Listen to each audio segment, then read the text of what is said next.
Welcome investors. आज के इस मास्टर क्लास एक्सप्लेनर में हम एक बहुत ही जरूरी टॉपिक पर बात करने वाले हैं, फाइनेंशियल फ्रीडम। लेकिन कोई हवा हवाई बातें नहीं, बल्कि एक हाईली स्ट्रक्चर्ड और completely emotion free wealth ecosystem बनाने के एग्जैक्ट मैकेनिक्स को डीकोड करेंगे। ये एक कंप्लीट वेल्थ ब्लूप्रिंट है जो आपकी वेल्थ बनाने और उसे सस्टेन करने में हेल्प करेगा। तो चलिए शुरू करते हैं section 1, the financial freedom hook. अब देखिए, एक इंडियन रिटेल इन्वेस्टर का अल्टीमेट गोल सिर्फ थोड़े बहुत पैसे कमाना नहीं होता, राइट? असली मकसद होता है एक सेल्फ सस्टेनिंग फाइनेंशियल फ्रेमवर्क तैयार करना। तो यहाँ एक बड़ा सवाल आता है, आखिर एक 25,000 रुपए की मंथली इन्वेस्टमेंट आगे चलकर 1 लाख रुपए की मंथली पैसिव इनकम में कैसे ट्रांसफॉर्म हो सकती है? सुनने में शायद थोड़ा अनरियल लगे, बट जस्ट मी, ये कोई मैजिक नहीं है। इस एक्सप्लेनर में हम एग्जैक्टली वो मैथमेटिक्स अनकवर करेंगे कि कैसे एक 25,000 रुपए की एसआईपी आपको एक रोबस्ट 1 लाख का मंथली पे आउट दे सकती है, और वो भी तब जब आपका कोर कैपिटल सेफली ग्रो कर रहा हो। आगे बढ़ते हैं सेक्शन 2 की तरफ, SIP and SWP mechanics. Equity markets को इफेक्टिवली नेविगेट करने के लिए वेल्थ मैनेजमेंट के इन 2 फेजेस को समझना एब्सोल्यूट जरूरी है।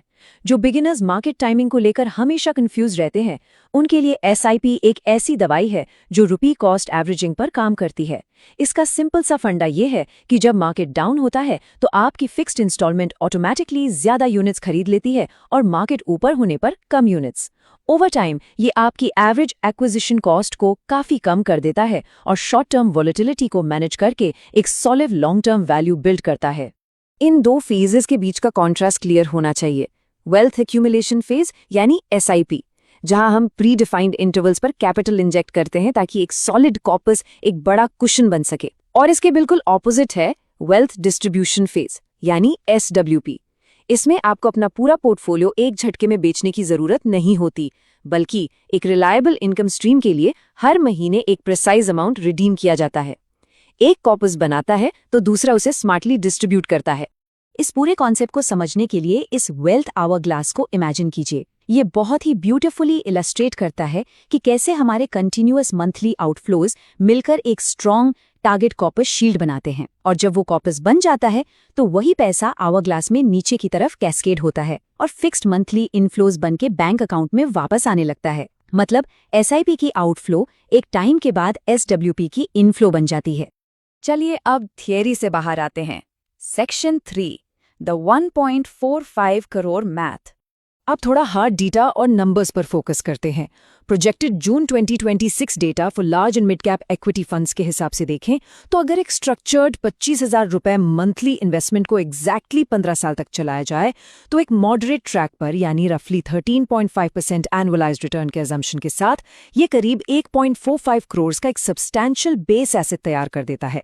ध्यान दीजिए, आपका अपना इन्वेस्टेड अमाउंट उतना बड़ा नहीं है, पर कंपाउंडिंग के मैजिक ने इसको 1.45 करोड़ तक पहुंचा दिया है।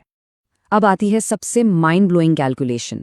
अगर हम उस 1.5 करोड़ रुपी कॉर्पस को एक 1 लाख रुपी मंथली एसडब्ल्यूपी में ट्रांजिशन कर दें आने वाले 20 सालों के लिए, तो टोटल विड्रॉल बनता है 2.4 करोड़। पर ठहर जाओ, पिक्चर अभी बाकी है। 2.4 करोड़ निकालने के बाद भी एंड में एक मैसिव सरप्लस अमाउंट बचता है। पता है क्यों?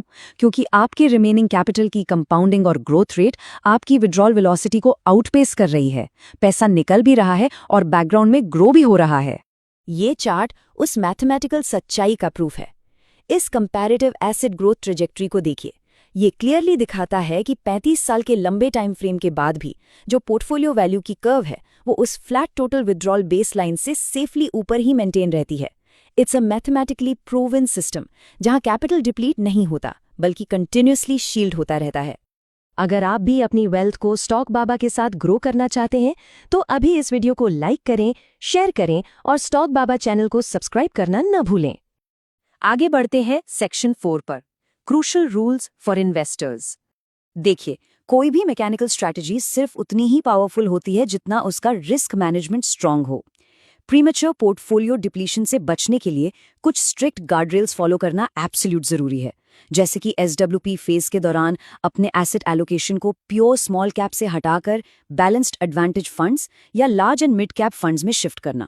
और हाँ, लो रिस्क लिक्विड फंड्स में कम से कम 6 से 12 महीने का एक इमरजेंसी बफर मेंटेन करना भी इक्वली क्रूशियल है।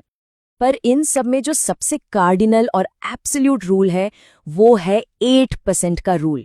इसका सिंपल मतलब ये है कि आपका इनिशियल एनुअल विड्रॉल रेट कभी भी आपके टोटल अक्यूमुलेटेड कॉर्पस के 8% से ज्यादा नहीं होना चाहिए।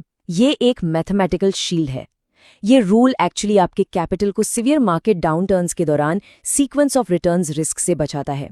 इस लाइन को क्रॉस किया तो पूरा सिस्टम फेल हो सकता है। And finally we arrive at section 5, system over human emotion. At the end of the day, long term financial stability के लिए मार्केट टाइमिंग या गेसवर्क काम नहीं आता।